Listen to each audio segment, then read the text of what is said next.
Okay, welcome back to part two. Now we're going to try and identify all these cations. Again, I just want to state from the start that this may not be the version of the flowchart that you use in your particular school that you go to, but all of them basically involve the exact same steps and the exact same equations have to be written at some point. Also up the top we have again yellow for any precipitate formed, so you must have written a net ionic equation for any time you have a precipitate forming, and then secondly green for any time there's a complex ion formed. Now the first thing you should see here is that there are far more green complex ions when you're trying to identify cations than there were for the anions, which only had one. We have silver and ammonia complex ion, we have copper and ammonia complex ion, we have iron thiocyanate complex ion there. You scroll down to the bottom, we have lead hydroxide complex ion, aluminium hydroxide complex ion, and zinc hydroxide complex ion. Anything down the bottom, zinc and ammonia complex ion. So there are lots of complex ions when you're trying to identify your cations. So if there's going to be one area that gives you a bit more of a challenge, it will be this section on your internal, which is trying to identify cations. It's quite busy, this flowchart, so I'm just going to go through it step by step and then briefly discuss the relevant equations that need to be written. So first of all, at the top, just to point out that it's amazing how many students forget that your charges of your cations will always be written on your flowchart. So there's no need to try and memorize these, but at the same time, it is good practice to try and memorize what the charges are on the different common cations and anions that you'll come across in chemistry. So there are 1, 2, 3, 4, 5, 6, 7, 8, 9, 10 possible cations that you could have to try and identify in your assessment. Remember, you're only going to be asked to identify 3, so 3 out of a possible 10. So the first step you do is you add 2 drops of dilute sodium hydroxide solution, and if you get a mud brown precipitate, now it really does look like muddy water. So mud brown precipitate, then you must write an equation, and in this case the equation is going to be Ag plus silver cation plus hydroxide from the sodium hydroxide gives you AgOH, which is solid, S for solid, which is a precipitate. If you add ammonia solution, NH3, excess means that you need to add a bit more than just 2 drops. So the mud brown precipitate, if it disappears, then that definitely confirms that you have the silver cation. And the reason precipitate disappears is because there is a complex ion after forming. So anytime you have a precipitate which disappears upon the addition of another test reagent, that is usually a sign of a complex ion forming, and therefore you must be writing an equation to show the evidence of that complex ion. So in this case you took your, I'll just use a different color here now, see if I can drop down, go for a green. In this case you took your silver hydroxide solid from the first step and you added excess ammonia, which is what you're doing here, add ammonia solution in excess, and you get disappearance of that solid and the formation of a complex ion. In this case it's the silver ammonia complex ion. And how do you remember how many ammonias join or complex with the silver? Well, you just have to learn these complex ions off by heart. So 2 ammonias will complex with the silver, and the charge of +1 is associated with the silver cation. Also, to make sure the equation is balanced, you must include your hydroxide, which was there at the start. Okay, the next situation we have is that if you add your 2 drops of dilute sodium hydroxide, you may get the presence of a pale blue precipitate. Now, anytime you see blue when you're doing your internals, it's a good indicator that you have copper 2+ ions.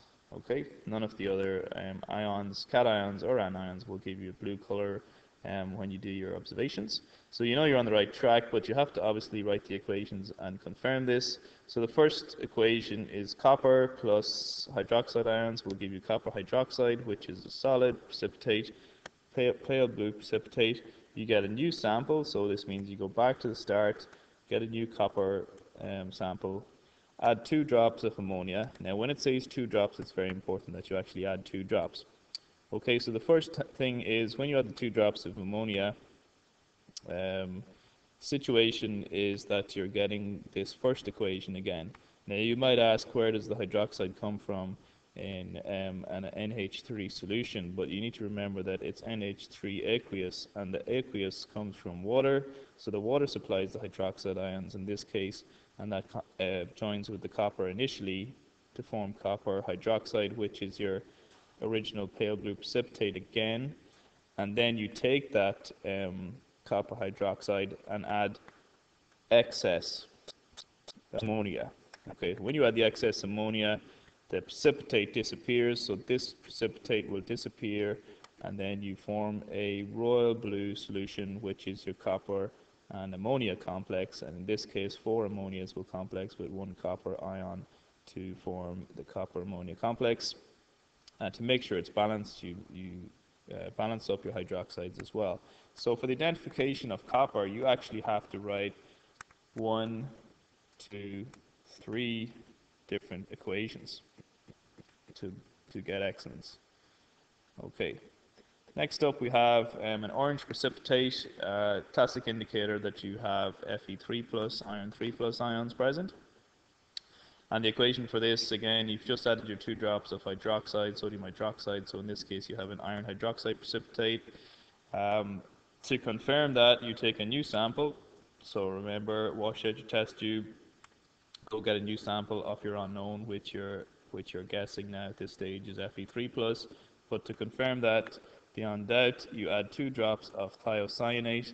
Thiocyanate is this stuff here, SCN negative. So add 2 drops of that, and a blood red solution forms.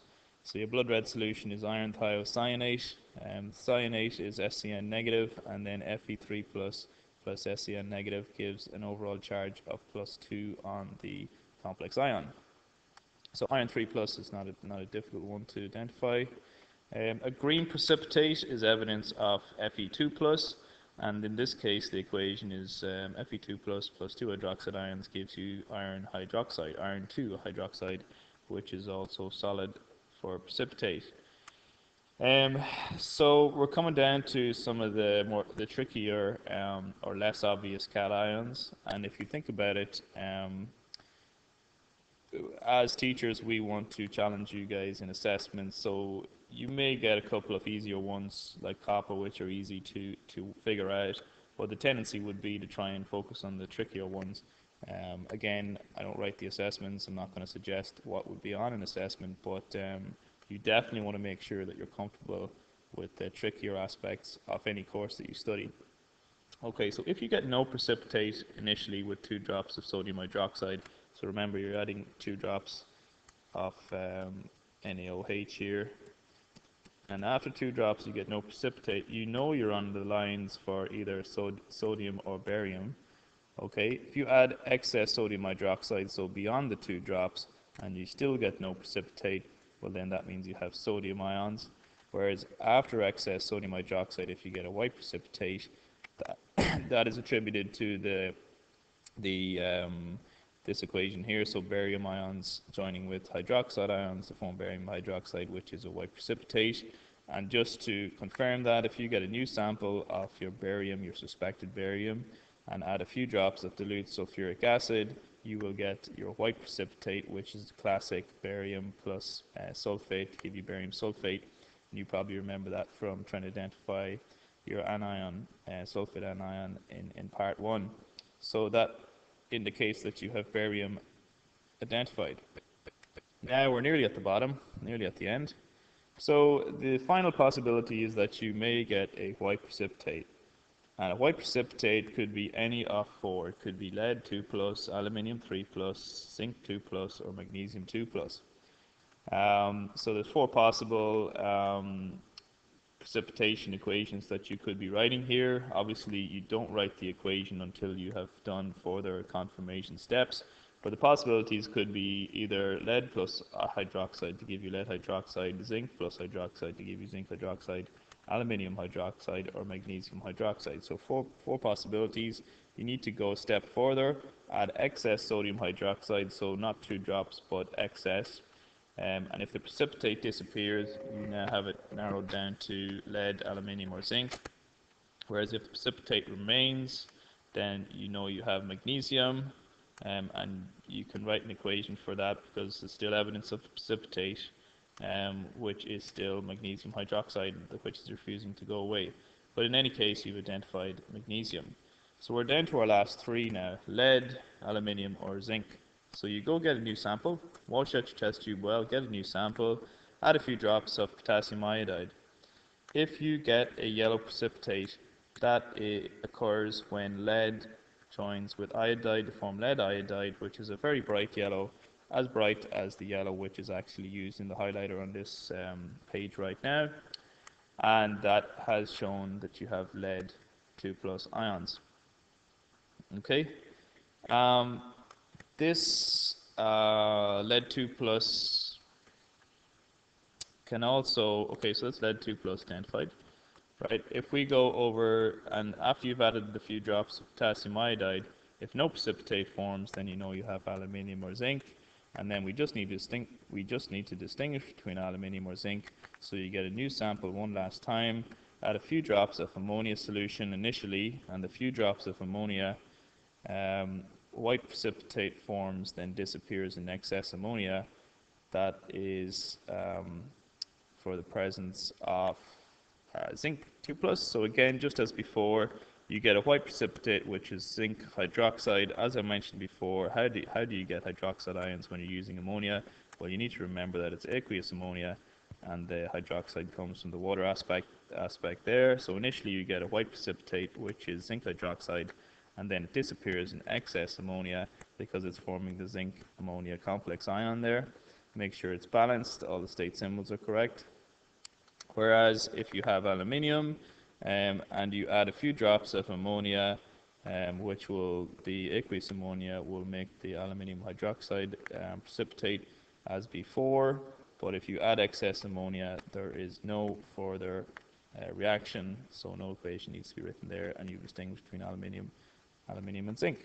So just to mention as well that with lead hydroxide, if you add excess hydroxide, you can form the lead hydroxide complex ion, which is PbO4 and 2 negative overall on the complex. So that, as far as I can see, guys, is a comprehensive overview of your flowchart for identifying cations. As I say, this version will be updated onto Facebook as well, so you can print that off yourselves if you want to. And this will serve as a very good guideline for you guys to practice writing your equations that go with the particular additions that you perform in your assessment. Okay.